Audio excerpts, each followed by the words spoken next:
Estamos recibiendo a Yamila Díaz. ¿Cómo anda, Yamila? Bienvenida. Buenas tardes, muy bien. En nuestra columna de sexología ya estábamos hablando fuera de aire un poco del rol de la sexología, ¿verdad, Yami? Como espacio de consulta y vos como especialista en esta materia.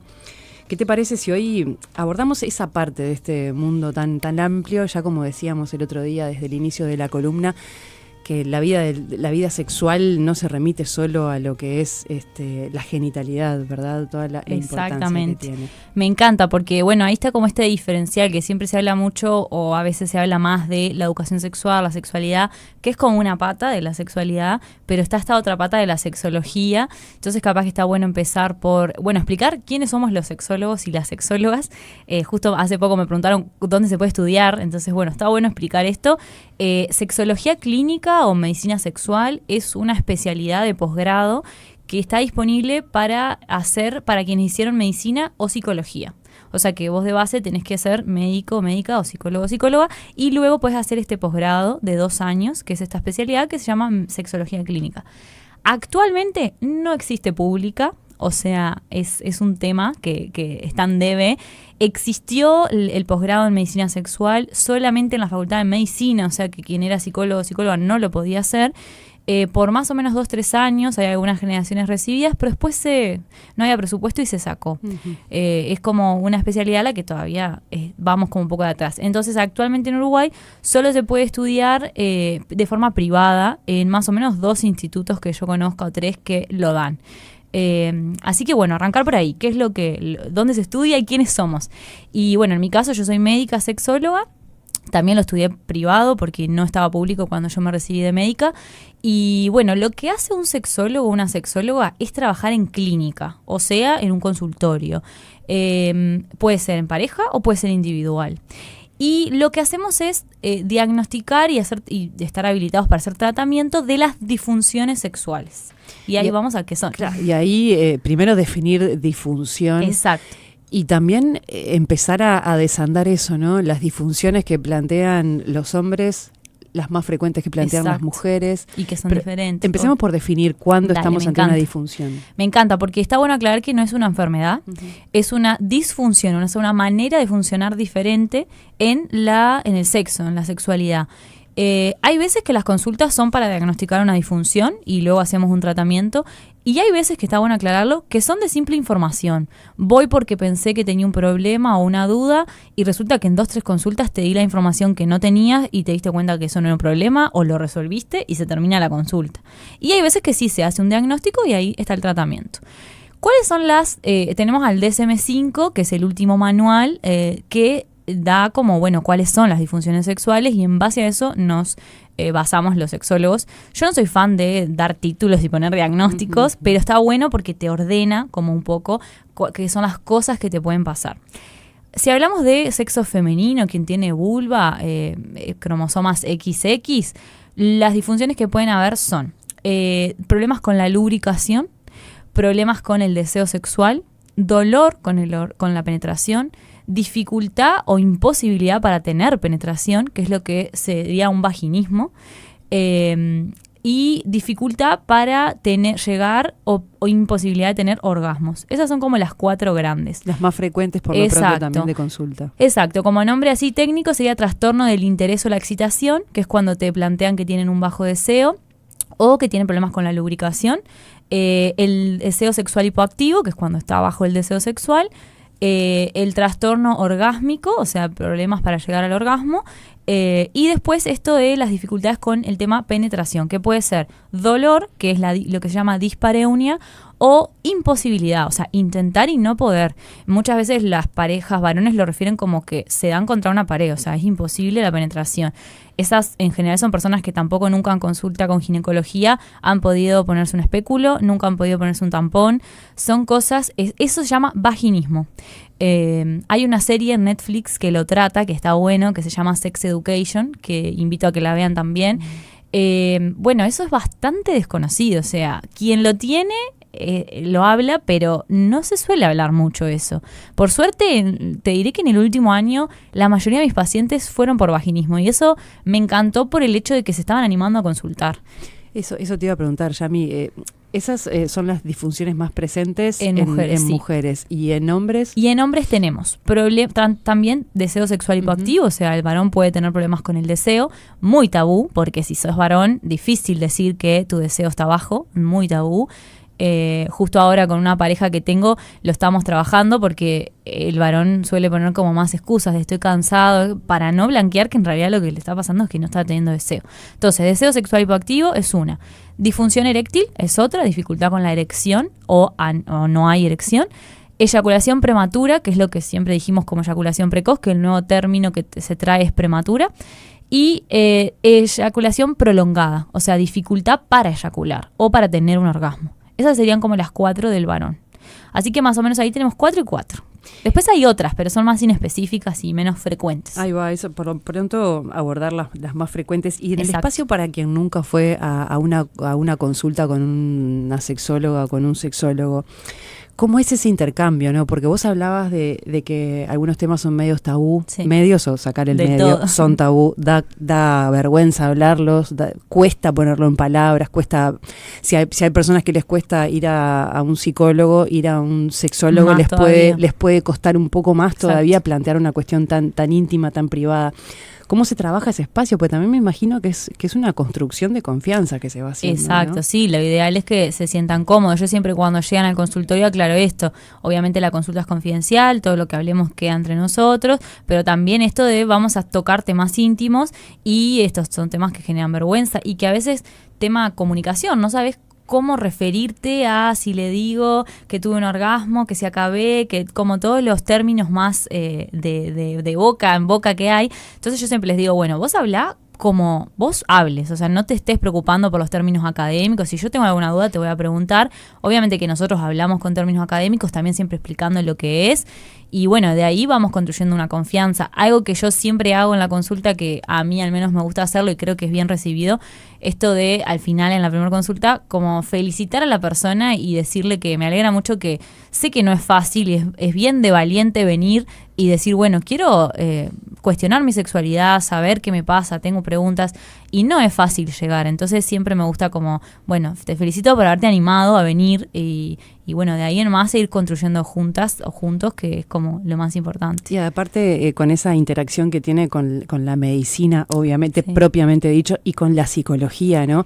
Exacto. Hay veces que y es tu rol, desentrañar, a ver cuánto hay acá de un posible tema que pueda ser abordado en una terapia con un psicólogo o con una cuestión médica, hablando desde cómo te puede influir el estrés en el bajo deseo sexual o, no sé, o tantas cosas más, ¿no? Bueno, Valeria, eso que decís es clave. Parece que leíste lo que yo preparé para decir hoy, porque es un poco eso. O sea, está bueno decir que estas disfunciones sexuales que estamos diciendo siempre son mixtas. Eso es lo que intentamos decir de la sexología, en el sentido de no hay una sola causa biológica, médica y otra sola causa psicológica, porque todos somos uno, cuerpo, alma, mente.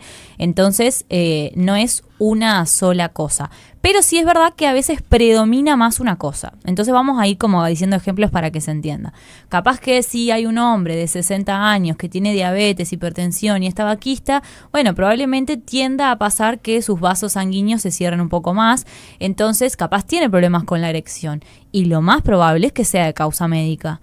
Entonces, ¿va a ser exclusivamente de causa médica? No, así tal vez es como empezó. Pero ¿qué pasa cuando ese varón va a un encuentro, no tiene erección o no tiene una buena erección que le permita, por ejemplo, tener penetración? Al segundo encuentro ya va a ir con la cabeza pensando, me va a volver a pasar. Y entonces ahí metemos la parte psicológica también. O lo evita. O lo evita, exacto. Mucha evitación hay en varones también. O a veces en varones más jóvenes, que también es muy frecuente, la causa de la disfunción eréctil suele ser más psicológica, más psicógena, porque es más como, bueno, por ejemplo, de una ansiedad o de miedo a todos los mandatos que los varones tienen, de lo que es tener que demostrar que soy varón, y la erección es como la presentación del varón, más o menos. Entonces, siempre va a ser mixta, pero a veces predomina una y otra. Y eso está bueno, me lo hagas recordar y lo mencionemos, porque así también trabajamos en conjunto. Si yo capaz tengo un varón joven, sano, que ya intenté lo que me parece que puedo, les di la psicoeducación, las primeras directivas y no lo veo mejoría, bueno, yo puedo optar por derivarlo a un sexólogo que sea psicólogo. o psicóloga. Entonces, capaz que lo va a poder ayudar mucho más que yo. Y lo mismo al revés. Muchas veces psicólogas, sexólogas me derivan a mí porque capaz que ese paciente necesita indicación de un fármaco, entonces soy yo la que se lo puedo dar. Ahí como el diferencial es que quienes somos médicos psicólogos podemos hacer examen físico, que la verdad es que casi nunca lo hacemos, y recetar medicación, que es por lo que más capaz que suele pasar que nos llamen. Vos hablabas, Yami, de varias cosas que me parece que está bueno comentarlas, ¿no? El tema del deseo. Sí. ¿Cuánto hay que trabajar esto en la pareja, no? Porque Exacto. Muchas veces está esa carga de que uno quiere más que el otro, quiere más frecuencia sexual que el otro integrante de la pareja, es cuestionado o cuestionada por eso. ¿Cómo se maneja o qué tan frecuente es? Porque es uno de los, por lo pronto, de los temas recurrentes, ¿no? Sí, es muy frecuente. Bueno, en esto que decíamos hoy, las 4 de mujeres, las 4 de varones, lo más frecuente de la mujer es que te consulte por bajo deseo. Y lo más frecuente del varón es que te consulte por disfunción eréctil. Y también ahí la eyaculación prematura, la eyaculación precoz, está también ahí en la vuelta bastante consultada.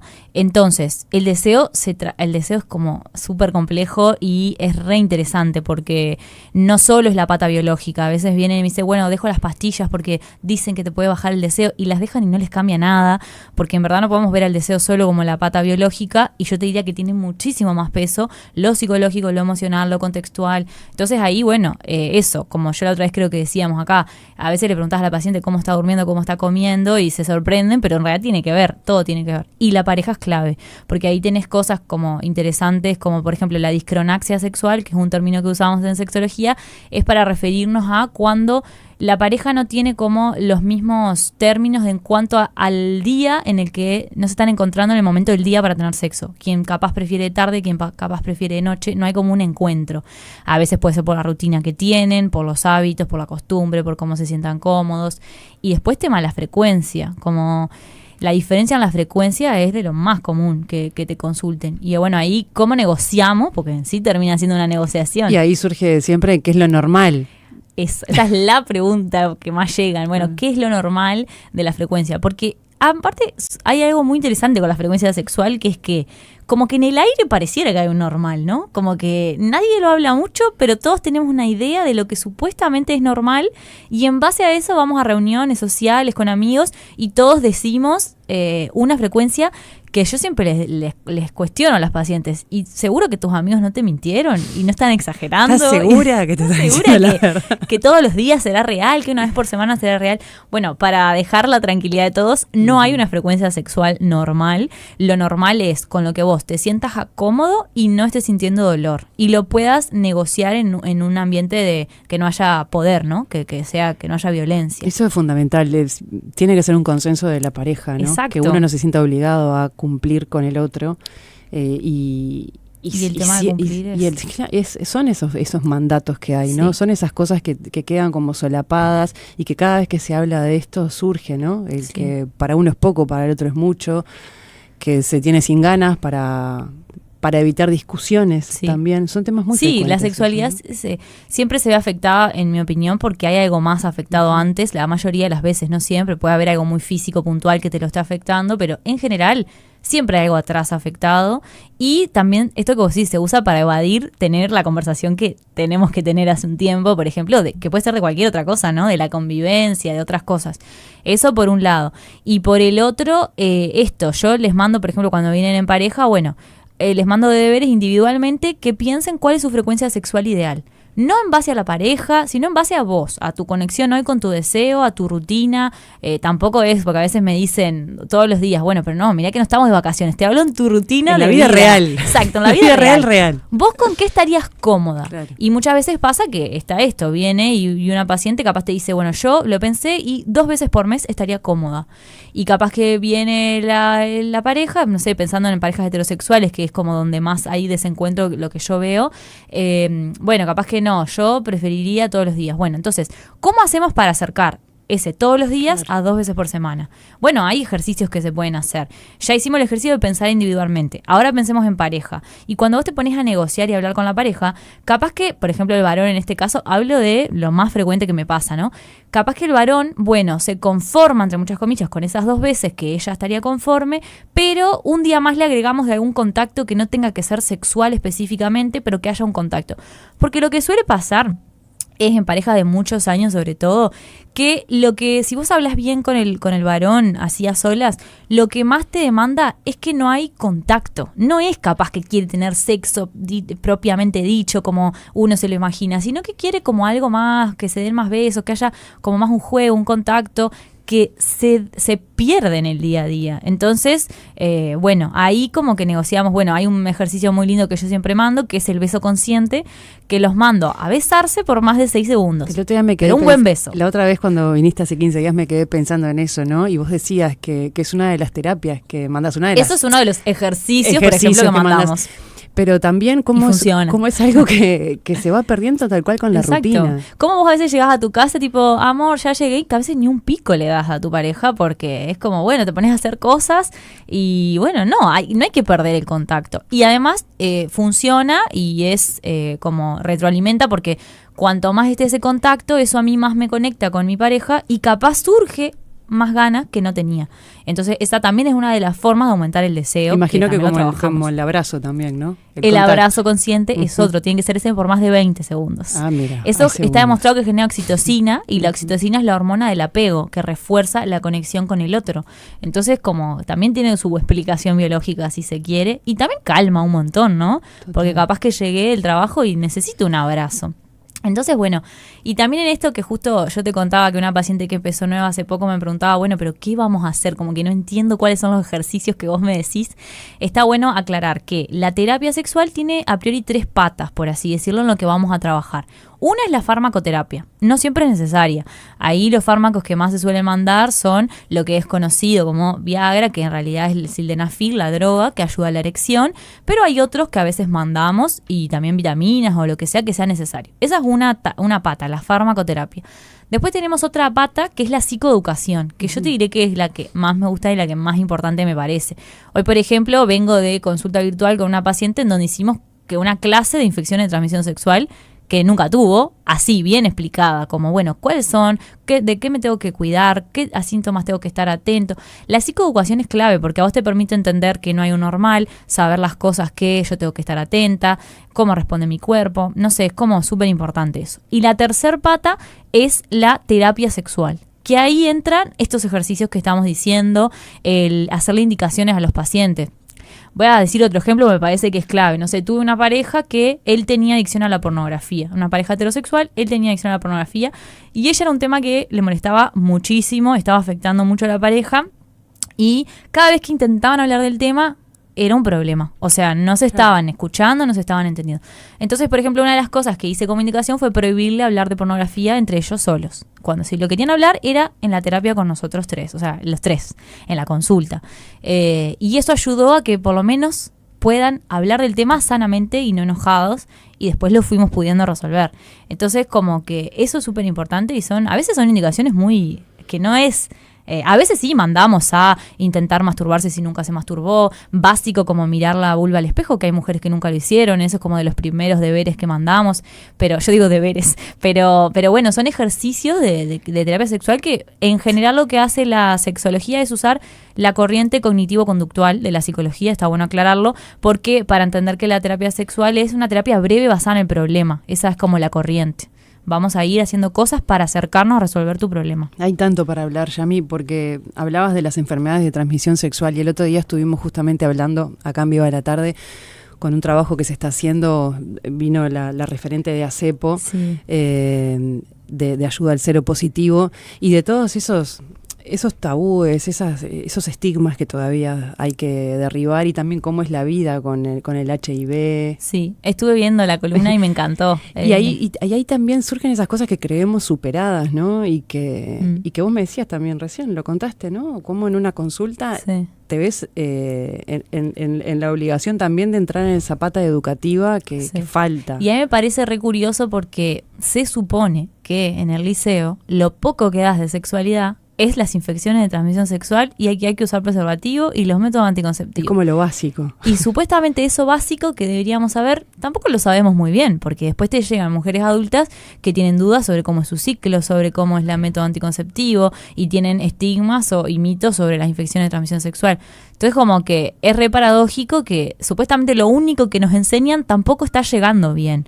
Y obviamente que la intención cuenta y un montón, pero yo creo que el abordaje a veces no está bien hecho y por eso no se aprende como debería. Y después pasan este tipo de cosas. El VIH es un gran tema que es increíble que al 2026 haya tanto estigma y hayan dudas sobre si se contagia o no por la saliva, cosa que es un mito enorme. Y gente que capaz que... Yo lo he hecho la prueba con mis amistades de decir, bueno, ¿besarías a una persona que te está diciendo que tiene VIH? Y muchos responden que no. Y entonces, bueno, los miedos que se te juegan ahí, porque en verdad la información es una parte, pero necesitamos concientización también, no alcanza solo con la información.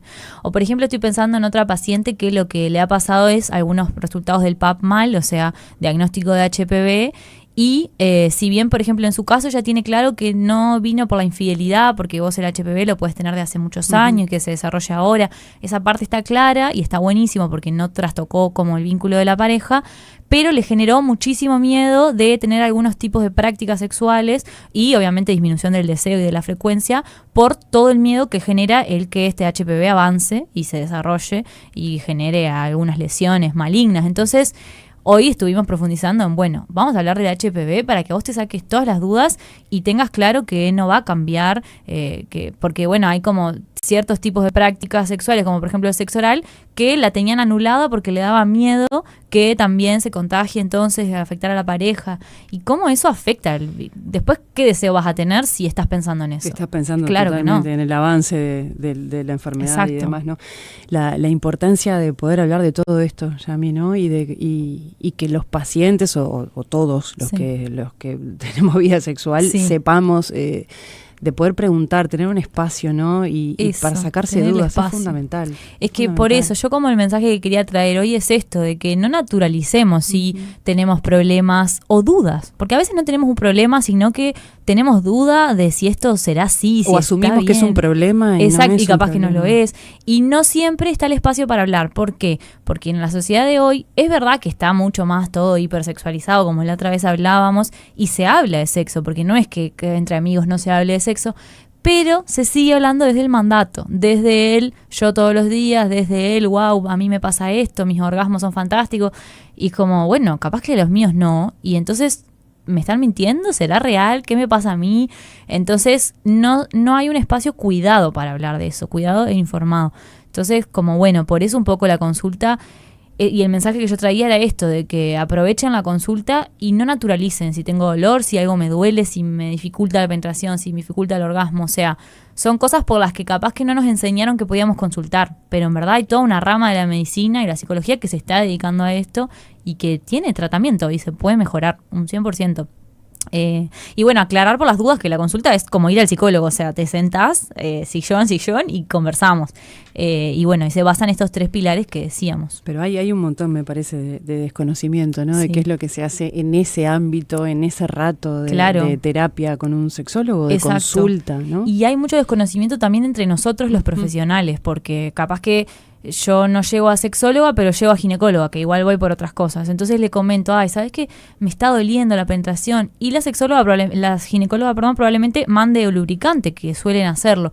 Pero a veces no se soluciona solo con lubricante. Y la realidad es que los ginecólogos son una especialidad médico-quirúrgica que está entrenado para resolver las cosas ginecológicas y operar, no para hacer un tratamiento de terapia sexual. Entonces, si yo llego con dolor con la penetración, ellas lo que van a hacer, que yo lo hago en la consulta, derivar a ginecología, para descartar algo maligno o algo físico que esté pasando en el cuello útero, la vagina.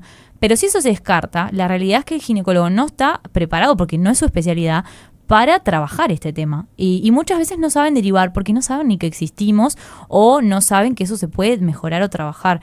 Entonces, bueno, lo mismo pasa en otras especialidades. Por eso también es importante informar a profesionales que sepan que existe y que, por ejemplo, estoy pensando en ACE, hay toda una red en el Hospital Pasteur de una policlínica de salud sexual donde hay psicólogo sexólogo, médico sexólogo, cardiólogo, psiquiatra, y todos trabajan en conjunto, endocrinólogo, para justamente atender. Y en las mutualistas cada vez más hay policlínicas de salud sexual con sexólogos. Entonces está bueno saber para que consulten en sus mutualistas si hay, y si no, bueno, particular también trabajamos un montón, pero está bueno saber que esto se puede consultar. Sí, y a todas las edades, además. Eso, ¿no? las diferencias entre las edades. Tenemos mensaje de una oyente que dice que, bueno, que es muy interesante la columna, que te sigue además hace mucho y que disfruta mucho de sus charlas. Tiene 60 años, dice, y en mi adolescencia nadie hablaba de eso, era un tema tabú. También, claro, en tu consulta imagino que llegan quienes fuimos educados en generaciones en las que de esto no se hablaba, o se hablaba muy poquito, o se hablaba, tomá, esto es un preservativo, el método anticonceptivo es este, y listo. Sí. Nada más, ni de conocimientos del cuerpo, ni de el consentimiento, ni de tantas cosas que hoy en día por suerte podemos hablar, ¿no? Como esto de que la educación sexual es un proceso que dura toda la vida, entonces a tus 20 no van a ser las mismas dudas que a tus 50, que a tus 60, entonces por eso siempre estamos aprendiendo. Entonces las mujeres que obviamente llegan cercanas a la menopausia van a tener otras dudas y otras problemáticas que las adolescentes no. Y sí, yo lo que veo igual es que algunas adolescentes que también tengo siguen esos mitos también. Como que, bueno, está más abierto el diálogo, no tienen tanto problema de hablar o de hacer los ejercicios, como que no hay tanto tabú en eso, pero sí que yo pensaba que esto era así y no era así, eso sigue estando porque, claro, la educación no está. Y después comenta Flavia, que le encanta la columna y que explicas todo con mucha frescura y claridad, cosa que es importantísimo para poder entender, ¿verdad? Y no quedarnos ceñidos a los términos médicos, clínicos. Claro, lo que importa es que se entienda. Y mira lo que dice, se habla, pero se habla mal y todos mienten. Y ahí comenzamos a cuestionarnos.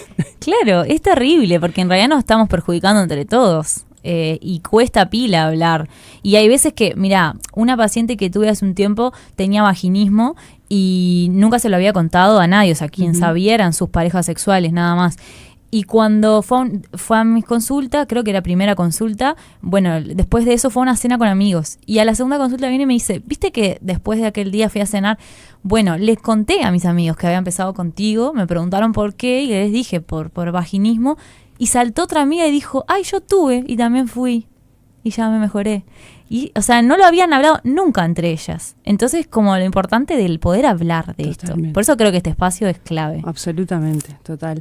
Yami, también te pueden encontrar los oyentes en Instagram, En ¿verdad? mi Instagram, @educarsexual, y si no, mi número de contacto es 091-200-200. Donde también compartís un montón de información. Sí, en el Instagram siempre estamos ahí charlando y hablando. Y acá te encuentran cada 15 días a las 3 de la tarde. A las 3 de la tarde, los martes cada 15 días. Vamos a estar. Seguro van a encontrar a Yamila Díaz por acá hablando de todos estos temas. Acá estaremos. Muchas gracias, Gracias Yami, un placer.